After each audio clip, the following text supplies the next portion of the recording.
Kwa hiyo TanTrade ikifanya kazi yake vizuri, tutapata wawekezaji wengi wa maeneo ya viwanda, lakini pia tutapata wawekezaji wengi kwenye maeneo ya biashara. Tutakuza SMEs kwa maana ya biashara pia ndogo ndogo za wajasiriamali na kadhalika,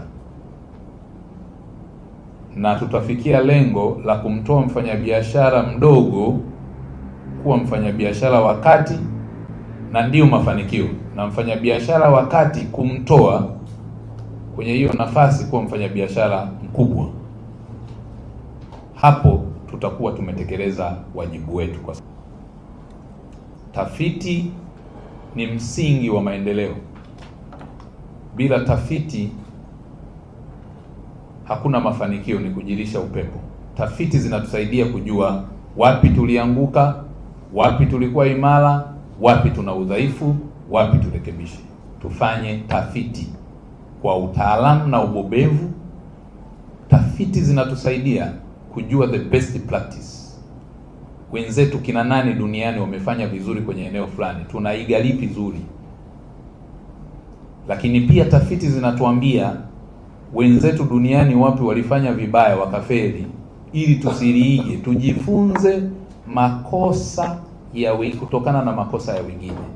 Tusijifunze kutokana na makosa yetu, kwa sababu tukishafanya makosa tayari ndio tumeshakosea na tunaanguka, na tunaleta hasara kwa taifa, tunaleta hasara kwa Watanzania. Tumeweza kuunganisha jumla ya makampuni 1065 za Kitanzania na masoko ya nje, kujengea uwezo kupitia programu za mafunzo kwa vijana na wanawake ambao jumla yao 14,045 ili waweze kuendesha biashara kwa ushindani.